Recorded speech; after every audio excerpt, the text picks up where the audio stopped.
This video is sponsored by DJ the Lazy Gamer and Crimson Manifesto.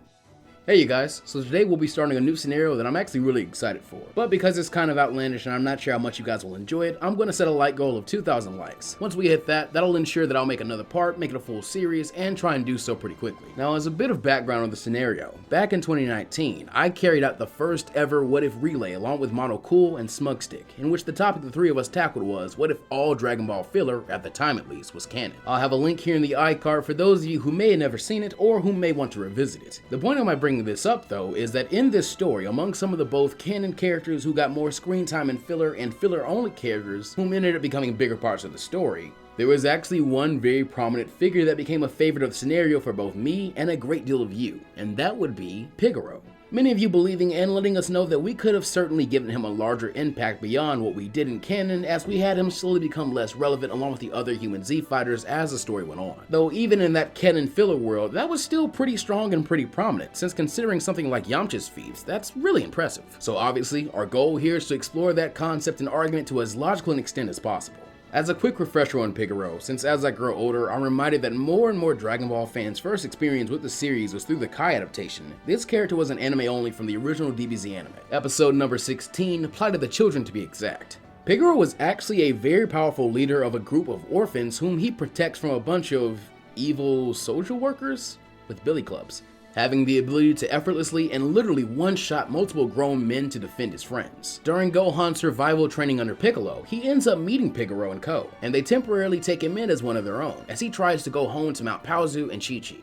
However, by the end of the episode, Pigaro leads to a change of heart in Gohan, as he decides he needs to toughen up and go through Piccolo's training in order to protect his mother from the Saiyans. And now that you have that background, our story obviously starts after the battle with Raditz. However, as a part of our very obvious change of Pigaro first and foremost being a canon character in this timeline, I would like to make two more additional changes. The first is actually extremely small. Pigaro from most sources is said to be 15 years old, but I would like to knock him down to 12, so he's Goku's original age at the start of the series, as well as so he can be closer to Gohan's age, and so we don't end up barely having any time to get to know him as a kid. The second, however, is much more drastic, as I would like to move the events of Plight of the Children to take place around the start of Gohan's 6 or so months of survival training, rather than at the very end of it. To be specific, a few days after Gohan's first Grade 8 transformation and the destruction of the moon. The events of the episode should still go fairly the exact same, though with the time change, Gohan will be a small bit weaker at the time. As Pigaro and Gohan are preparing to part ways, the praise and recognition he gives the Hybrid Saiyan in this timeline affects him immensely differently. He suddenly finds the resolve to not want to run home to his mom just yet, at least not until he grows into someone tough like his dad or Pigaro. That way he can protect not only his mom and his new friends, but also himself. And thus, he chases the older boy down in his car,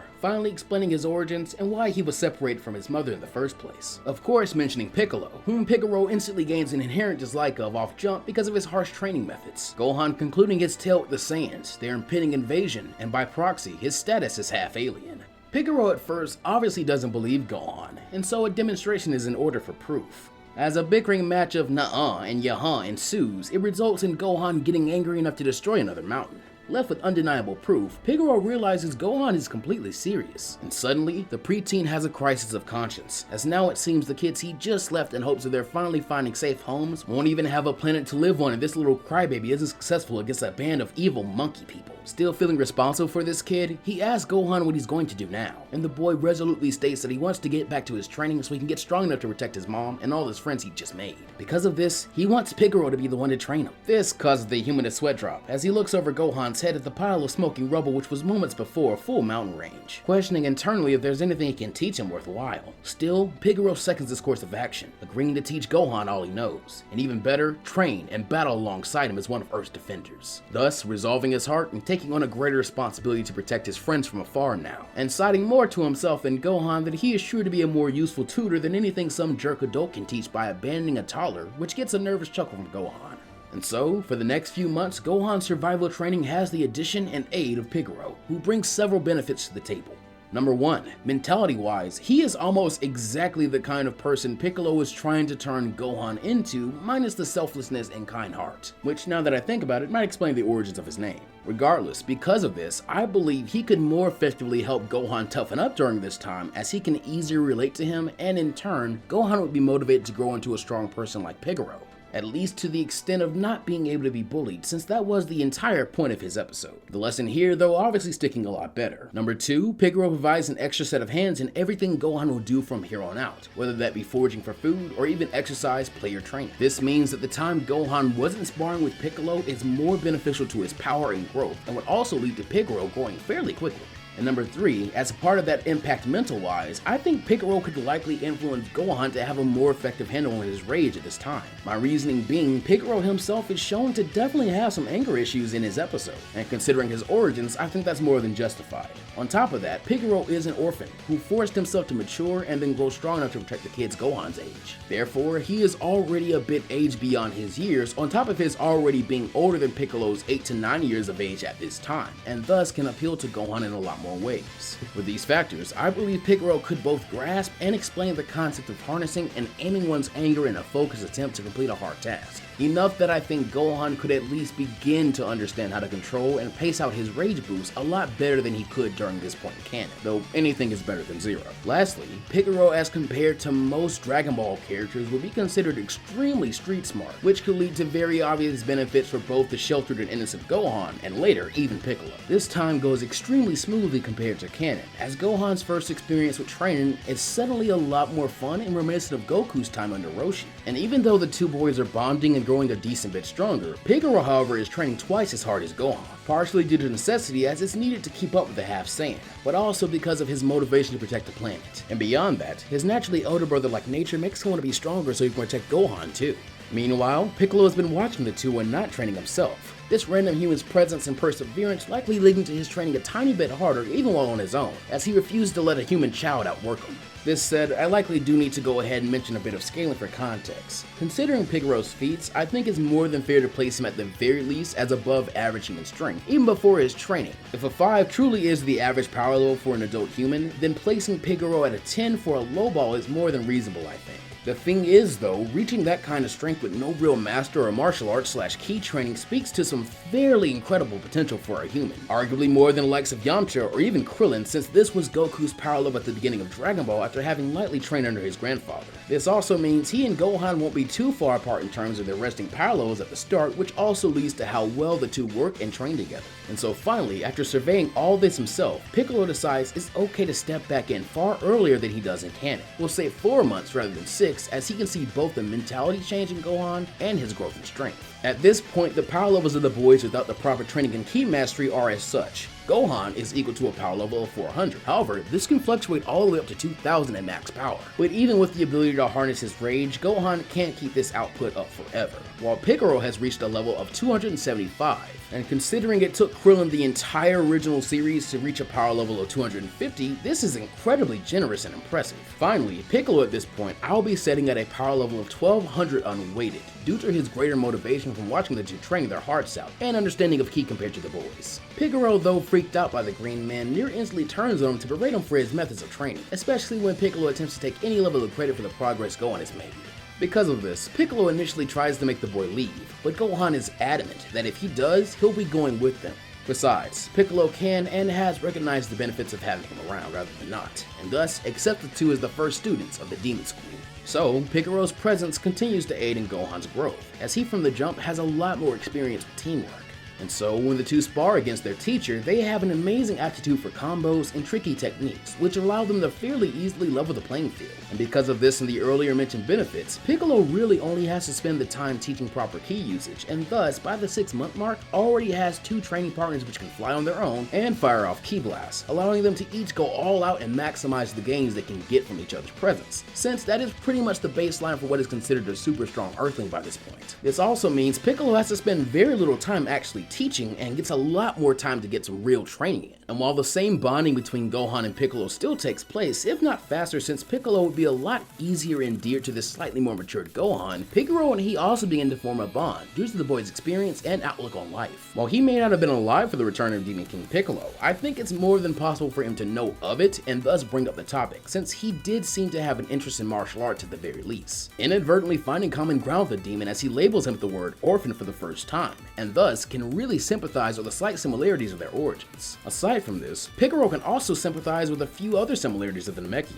like his love of silence or his disdain for at least the worst of humanity. And as a result, it isn't too far-fetched to argue that Piccolo's change in heart will be twofold as he begins to respect and care deeply for both his students. At the same time though, Pigaro is still an outsider to all this craziness that both Gohan and Piccolo were pretty much born into, and thus the two are also probed for more info on the mighty Son Goku, as Pigaro is still trying to wrap his head around the concept of aliens and how supposed warmongers can produce a kid as gentle as Gohan. This in turn leads to a lot of Goku's past adventures being told, and thus makes Pigaro aware for the first time that they are not the only ones who seek to defend the Earth, as well as making him a bit jealous Gohan was sired by such a great man. He lost his own parents in a tsunami when he was only 10, and it made him sad that as time passed, it became harder and harder to remember certain details about both of them. However, thinking of this info a bit more critically, the orphan is suddenly back to calling Piccolo stupid, as he points out the benefits so many allies could have to their training. Piccolo is both hesitant and aloof due to Kami. However, eventually Pigaro is able to convince the demon to at least try taking them to meet them, as at the very least they could do some strategizing, since back when he ran his gang, one of the best lessons he ever learned was not to let pride hype you up into running in half-cocked. Gohan for one has to agree with this, using his now greater confidence to cast his vote with Pigaro's plan. Begrudgingly, Piccolo admits that it is a salient point, agreeing to at least take the boys with him to check in with Kami-sama and his fighters, suddenly going silent as he telepathically communicates with the old cadre to get his permission. Kami has been watching Piccolo with great interest, as he can sense the shifts in his heart. But as old habits die hard, he remains hesitant to let his guard down completely, though he too has to agree that from the mouths of babes has come great wisdom, and thus the next day there is a very tense standoff on the lookout. Thankfully, Krillin ends up being the ambassador between sides, as he is both impressed with Pigaro's power and foresight, and even more so with how much Gohan has changed in such a short time. Though still a tad hesitant, Kami agrees to allow the two groups to train and strategize together here on the lookout, but he refuses to allow Piccolo to stay there as a precaution. The Junior Demon King is fine with this, however, confidently deciding they'll be of more use to them as a measuring stick over the next 6 months rather than staying here constantly. Due to this, it is eventually decided a small tournament will be held, in which Kami's 3 strongest fighters will take on the 3 Demon School fighters, the rules being similar to the Tenkaichi Budokai. As the strongest of Kami's students, and wanting to test himself against the last big bad he couldn't overcome, Tien challenges Piccolo, whom is disappointed this is the best they can offer. At this point in their training, I'll be placing Tien at a power level of 950, while Piccolo from his last recorded power level of 1200 has gotten to about a 2200 unweighted, though he decides to leave his weights on this time, so he instead hovers around the 1700 mark. This thoroughly insulting the former assassin, in turn discouraging Chaozu from making his offer of fighting alongside his best friend. However, as soon as Kami declares for the battle to begin, the Triclops makes motions and calls for a solar flare, causing Piccolo to proactively close his eyes and create some distance while blocking. But this was simply a feint, leaving Piccolo vulnerable to a leg sweep followed by a volleyball fist, which Tien makes more effective by comboing with the multiform, allowing him to wail on Piccolo from 2 sides after slamming him down into the floor.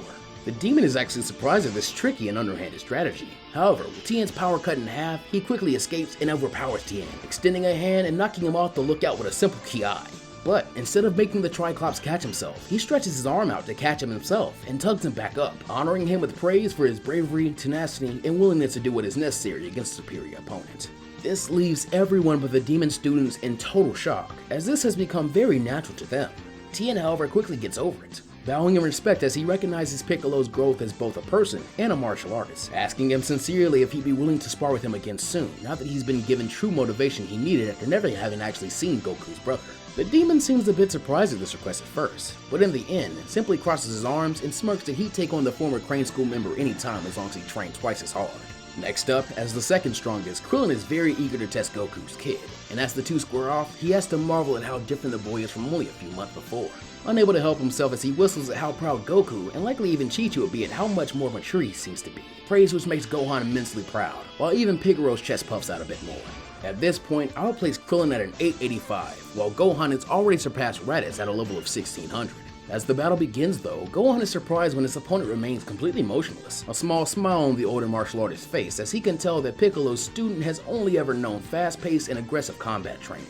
Getting antsy, Gohan finally rushes the bald fighter, However, he ends up passing through an afterimage. But just as he does, he spins on a dime, firing off a ki blast at the Turtle School practitioner's true position, and roaring that he's seen this trick already. However, this Krillin too is nothing but an afterimage, leaving Gohan surprised as he finally senses Krillin's power rising from above him. As he charges up a Super Kamehameha, his energy suddenly twice as strong as before. Panicking, Gohan gets angry, accusing Krillin of being crazy to fire such a thing where his friends are standing, as he tries to counter with a Masenko, only for his father's best friend to slyly use his unreleased blue spear of ki to skate over and avoid Gohan's rage boosted yellow one, finally releasing and curving it so it curls behind Gohan and knocks him off the lookout at high speed, giving the win this time to the more experienced yet weaker fighter, who quickly flies down to show the same sportsmanship as Piccolo and help the boy up. Truly shocked that he'd already surpassed Goku before he was even half the age the two of them were when they became turtle students. This leaves only Pigaro, who now seeing what true experience in martial arts prowess can do suddenly feels less confident. However, Yamcha kindly encourages him to take him on, citing that the two of them are sure to have a great match as well. This friendly gesture from such a regular seeming guy inspires the orphan, who squares off with the bandit.